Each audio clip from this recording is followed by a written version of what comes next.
שלום לכולם, לי קוראים ענת, ואני אחראית על נושא איכות הסביבה בבתי הספר ברעננה. אני רוצה לברך אתכם על ההצטרפות שלכם למנהיגות הירוקה, תפקיד מאוד מאוד משמעותי לעיר. אתם לא תאמינו, אבל ברגעים אלה, עוד 12 קבוצות של חברי מנהיגות ירוקה צופות בי דרך המחשב באמצעות הסרטון הזה, ומחכות להתחלה של כנס פתיחת שנה. אני יודעת שאתם מאוד מאוד רוצים להתחיל, אבל יש פה גן שעשועים, ואני חייבת להתגלת קצת במגלשות, כי מאוד מאוד התגעגעתי לזה. אז אני מיד חוזרת אליכם.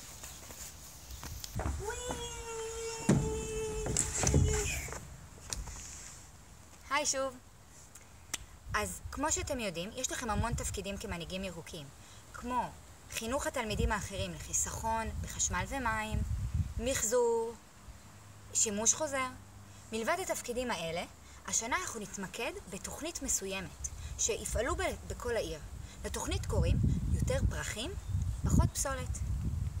במסגרת התוכנית כבר השם מרמז לנו מה נעשה. מצד אחד נזרע פרחי בר בבתי הספר, ומצד שני נדאג להפחתת פסולת על ידי שמירה על הניקיון והפחתת צריכה של מוצרים חד פעמיים. אז המשימה הראשונה שלכם השנה היא לזרוע פרחי בר בבית הספר.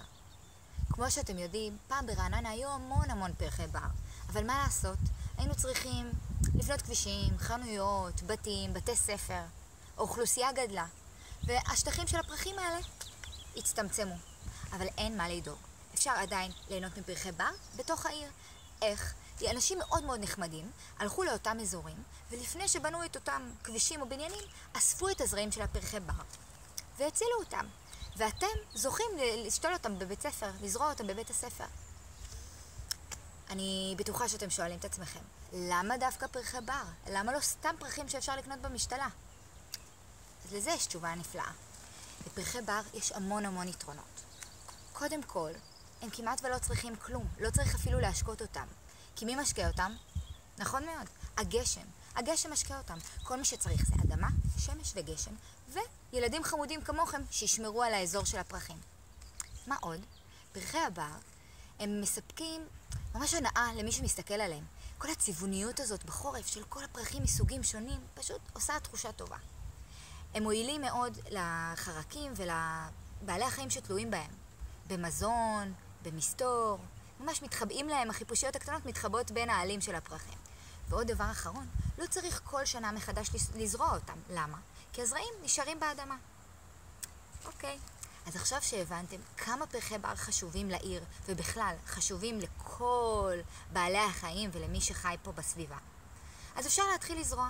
אחרי הכנס, אתם תיקחו את הזרעים האלה, שמיד אני אעביר לכם אותם, ותצאו החוצה לזרוע אותם בבית הספר. אז אני מנסה להעביר לכם את זה, אוקיי? בואו נתרכז כדי שזה יעבוד. קיבלתם?